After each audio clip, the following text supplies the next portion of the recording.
अब बात करते हैं नैमिषारण्य में शौनक आदि ऋषियों का प्रश्न।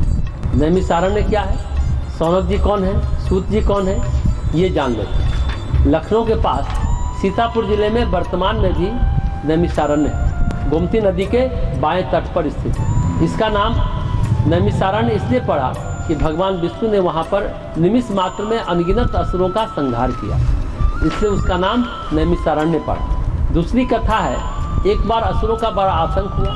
महर्षियों ने ब्रह्मा जी से कहा कि हम कहाँ जाएं, तो ब्रह्मा जी ने एक चक्र स्थापित किया, एक गोल घेरा बनाया, उसमें कहा कि आप यहाँ तपस्या करिए, इसलिए उसका नाम नैमिषारण्य पड़ा। कुछ लोगों का कहना है कि भगवान विष्णु ने जब असुरों का संहार किया तो उनके चक्र का नाम नेमि यानी बाहरी परिधि खराब हो गई। इतना ज़्यादा असुरों के साथ संघर्ष हुआ था कि वो खराब हो गया था, इसलिए नैमिषारण्य नाम पड़ा।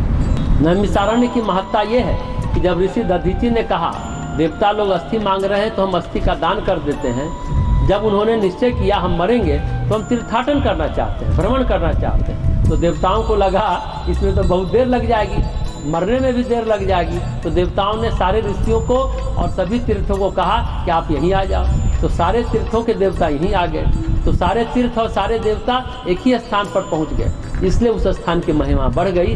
वह जगह नैमिषारण्य था। रामचरितमानस में मनु शतरूपा के तपस्या की बात हुई, उसमें प्रसंग था तीरथ पर नैमिष विख्याता पहुँचे जाए धेनु मति तीरा।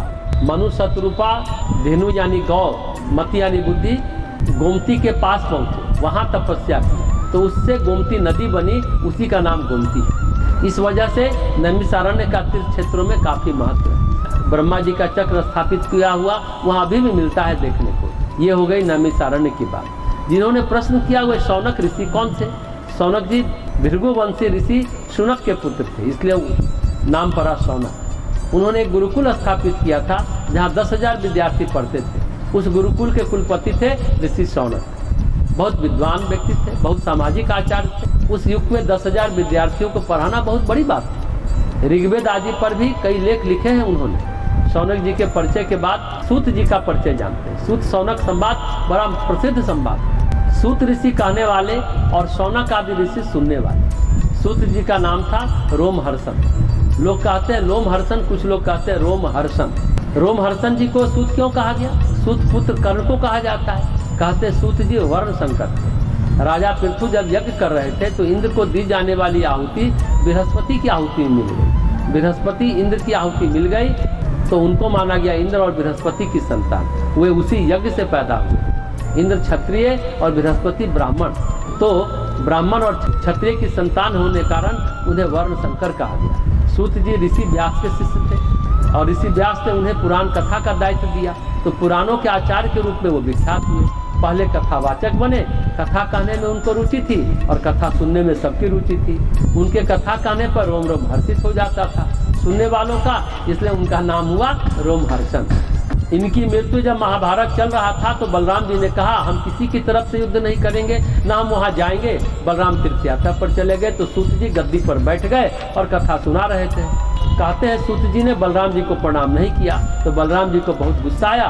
सब ऋषियों ने प्रणाम किया, सूत जी ने प्रणाम नहीं किया तो बलराम जी ने उनका वध कर दिया।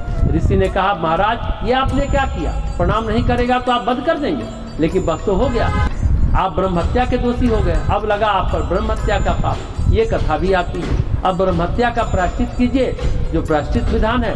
तो बलराम जी ने उसे पूरा किया, तो कथा कौन सुनाएगा? तो सूत जी के पुत्र थे विश्रवा, वो आचार्य हुए। ये हुई सूत जी की कथा। हर कथाओं में सूत जी शौनक जी आते हैं। पुराण कथाओं के आचार्य थे सूत जी। और नैमिषारण्य में कहते हैं 88,000 ऋषियों ने तपस्या की। 88,000 ऋषियों की तपस्या का सम्मिलित तेज, ऋषि दधीचि का अस्थिदान, भगवान विष्णु के चक्र का नेमि गिरना और ब्रह्मा जी के द्वारा चक्र स्थापित करना, ये सब बातें हैं। तीरथ पर नैमिष विख्याता सतयुग से लेकर कलयुग तक नैमिषारण्य की महिमा है। अरण्य मतलब वन और निमिष मतलब नेमि, जहाँ गिरी। तो ये स्पष्ट हो गया नैमिषारण्य के बारे में। शौनक आदि ऋषि क्यों कहा जाता है? अकेले शौनक नहीं, शौनक के साथ और भी ऋषि थे। शौनक प्रधान थे कि वो गुरुकुल के आचार्य थे, कुलपति थे। वो सभी ऋषियों ने कहा कि महाराज ये बताइए ये गरुड़ पुराण क्या है, भगवान नारायण की कथाओं के बारे में भी बताइए। हे सूत जी, आप तो सब कुछ जानते हैं, इसलिए हम आपसे पूछते हैं। ऐसा ऋषियों ने कहा। देवताओं में सर्वश्रेष्ठ देव कौन है, कौन पूज्य है, ध्यान करने योग्य क्या है, इस जगत के सृष्टा और पालन करता कौन है, किनके द्वारा सनातन धर्म परिवर्तित हो रहा है, दुष्टों के विनाशक कौन है, सब बात बताए। तो सूत जी ने कहा मैं इस गरुड़ पुराण का वर्णन करता हूँ जो सारभूत है और जो भगवान की विष्णु की कथाओं से परिपूर्ण है। यानी प्राचीन काल में भी इस कथा को श्री गरुड़ जी यानी अरुण के भाई, वैसे उन्हें गरुड़ कहते हैं लेकिन उनका वास्तविक नाम गरुण है, उन्होंने कश्यप ऋषि को सुनाया और मैंने इसे व्यास जी से सुना था। तो हे ऋषि, सभी देवों में नारायण ही सबसे सर्वश्रेष्ठ देव है, वही परमात्मा और परब्रह्म है। गरुण जी ने कश्यप को सुनाया। भगवान अजन्मा है, भगवान वास्तविक जगत की रक्षा करने के लिए सनत कुमार आदि अनेक रूपों में अवतार ग्रहण करते हैं। ऐसा करके 24 अवतारों की बात कही सूत ऋषि ने। इस तरह से भगवान विष्णु की महिमा सूत जी ने बताई। इन्हीं का ध्यान करो, इन्हीं की पूजा करो, इन्हीं का पाठ करो। यही भगवान नारायण है, यही क्षीर सागर में शयन करते हैं, इन्हीं की सभी देवता स्तुति करते हैं। ऐसा कहकर सूत जी ने सारी बातें बताई कि गरुड़ पुराण कैसे शुरू हुआ।